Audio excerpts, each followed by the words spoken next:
Bonsoir, merci de nous rejoindre sur TV Sud pour le journal de la rédaction. Dans les titres ce soir, le PV électronique en test dans l'Hérault. Depuis ce matin, un boîtier numérique remplace le carnet des contraventions. Dernier entraînement à Dumanoir pour les rugbymen montpelliérains. Le MHR s'apprête à disputer la finale du Top 14 samedi à Paris. Puis défilé insolite à Nîmes, trop encombrant, les chars de la Pégoulade ont dû déménager en cours de construction.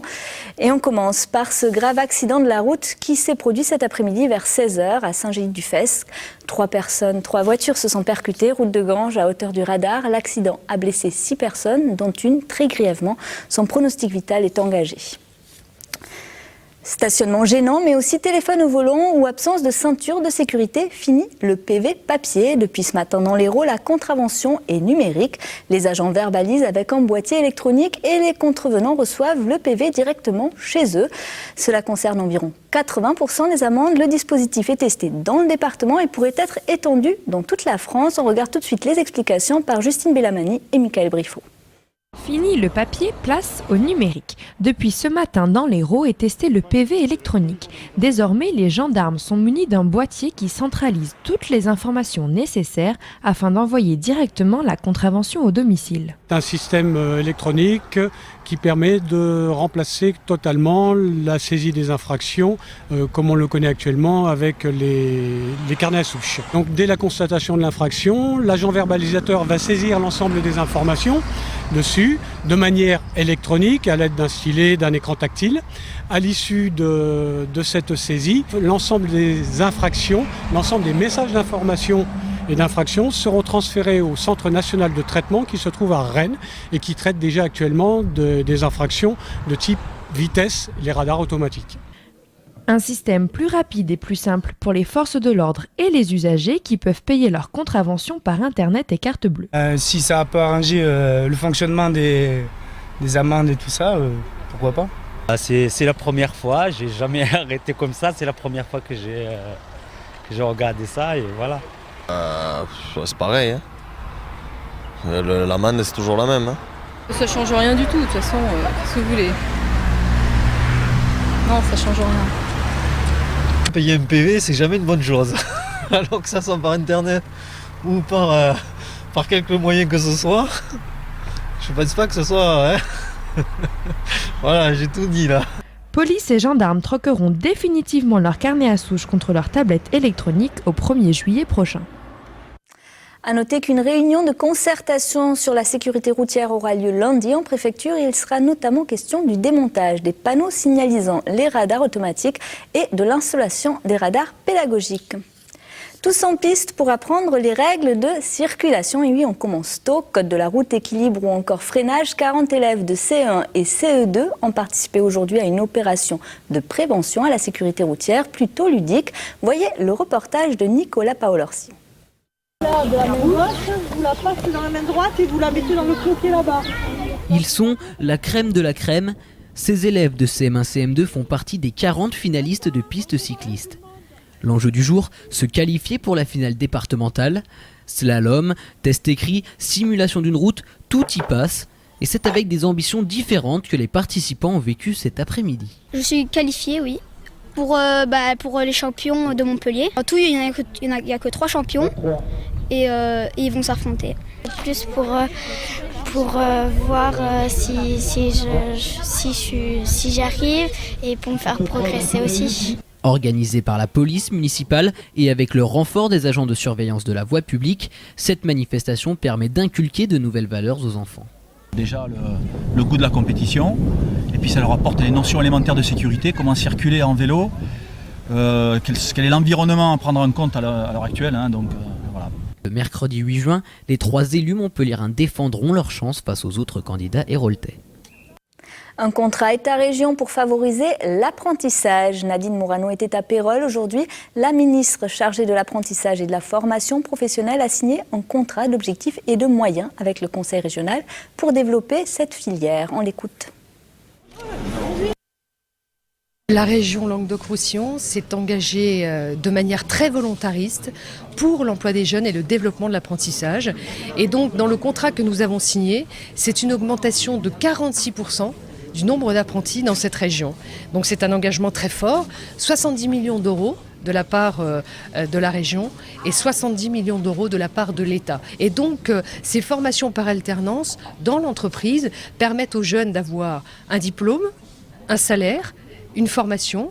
Et donc voilà, c'est exactement ce que les jeunes recherchent maintenant massivement et ce dont les entreprises ont besoin parce qu'elles permettent d'avoir de l'expérience professionnelle. Le but est d'atteindre les 22 500 apprentis en Languedoc-Roussillon d'ici 2015, c'est-à-dire 7 000 de plus qu'actuellement.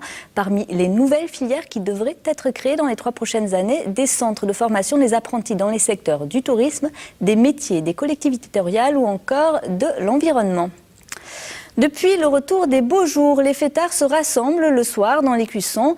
Ambiance festive mais un peu trop bruyante au goût de certains habitants. Ce matin, la ville de Montpellier a annoncé la réactivation de sa brigade de nuit, la fameuse brigade anti-bruit créée en 2009. 20 policiers municipaux forment ce groupement chargé de faire respecter un niveau sonore jugé acceptable. Ils surveillent notamment les horaires de fermeture des débits de boissons.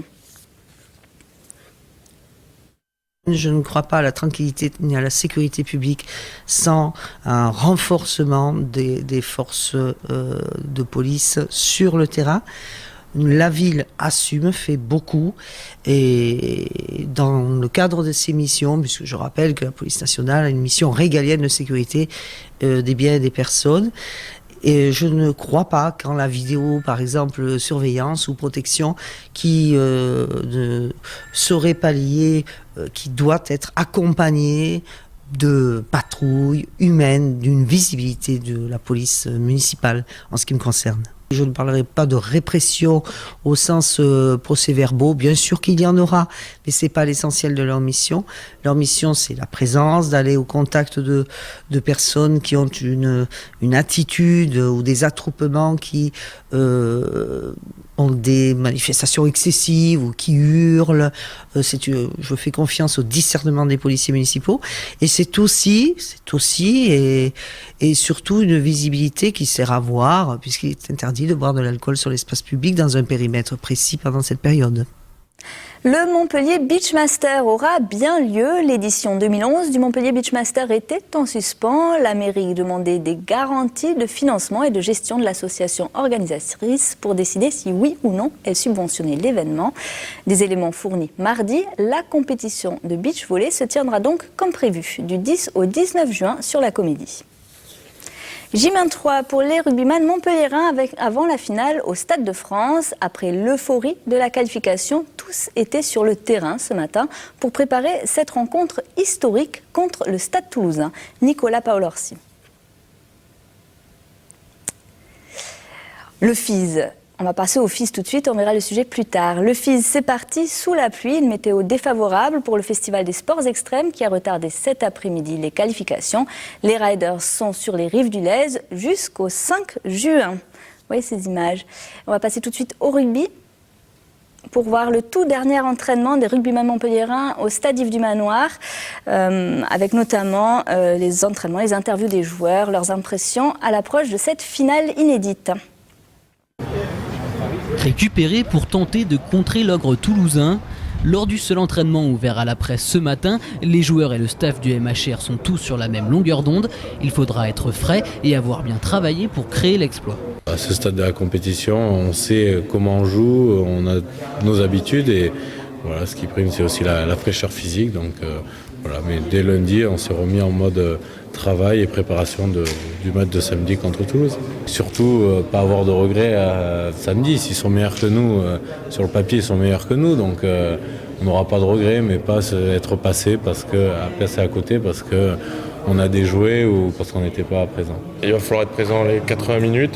Il va falloir produire notre jeu et défensivement essayer de les contrer du mieux possible. On essaye de travailler là-dessus. Et ce qui est fabuleux, c'est que chaque week-end, on crée un exploit. Donc j'espère qu'encore une fois, on va créer l'exploit. Mais c'est vrai que le fait de surfer peut-être sur la vague, pour l'instant, ça nous porte chance. Ouais. Le résultat, il viendra que si on a bien travaillé. Et puis si on a bien travaillé et qu'on n'a pas de résultat, c'est que l'adversaire est plus fort que nous. Voilà, c'est tout. Gros point d'interrogation pour les Montpelliérains, la présence de leur capitaine Fulgence Ouedraogo. Son entraîneur Fabien Galtier se souvient avoir vécu la même blessure au même stade de la compétition il y a quelques années. La même histoire, sauf que moi à l'époque c'était 2000, donc j'avais 31 ans et que lui il n'en a que 24. Donc c'était 7 ans plus tard et je pensais bien que Colomiers ne reviendrait pas en finale. Ça a été, je crois, le moment de rugby le plus difficile à vivre pour moi, tout compris. Tout compris, mais tout compris. Les blessures, les évictions, tout ce qui a été difficile comparé à ce moment-là, ça a été le moment le plus difficile et je l'ai à peine évacué. C'est marrant, je n'ose pas lui en parler. Parce que de faire référence à son passé, son main glorieux. Touché à la main droite, l'international français ne saura que vendredi soir s'il participe à la finale. Et pour les aficionados, ce week-end de l'Ascension est celui de la Feria d'Alès. Depuis plusieurs jours maintenant, dans les rues de la ville, commerçants et bénévoles sont à pied d'œuvre pour monter les bodegas et préparer la fête. On les voit sur ces images. Feria encore, mais à Nîmes, où on se prépare activement à la Feria de Pentecôte, c'est la semaine prochaine, et plus particulièrement à la Pégoulade, le défilé festif qui lance la fête. Devenu trop encombrant pour leur entrepôt, les chars ont dû être déplacés avant d'être terminés ailleurs. Un drôle de défilé auquel ont assisté les Nîmois ce week-end. Nicolas Pinchino était sur place. Les chars de la Pégoulade sur le boulevard Salvador Allende, non, vous ne rêvez pas. Pourtant, la feria n'a pas commencé ce week-end. C'est simplement les ateliers de fabrication qui étaient jusque-là accueillis à l'école de police qui allaient prendre leur quartier d'été au stade des Costières. Un lieu plus spacieux pour peaufiner les chorégraphies avec les associations. C'est vrai qu'à l'école de police, on était un petit peu limité en espace. C'était bien utile pour la construction de tous les décors. Donc là, maintenant, on vient au Costières, effectivement, pour avoir un espace plus grand. On bénéficie là, des 900 mètres carrés là, de ce hall et on pourra travailler plus précisément l'artistique et faire les répétitions avec les associations à l'intérieur de ce hall. Bon, alors on travaille toute l'année avec les associations, mais oui, effectivement, de finaliser in situ toutes les préparations théoriques qu'on a faites au préalable ensemble. Ouais.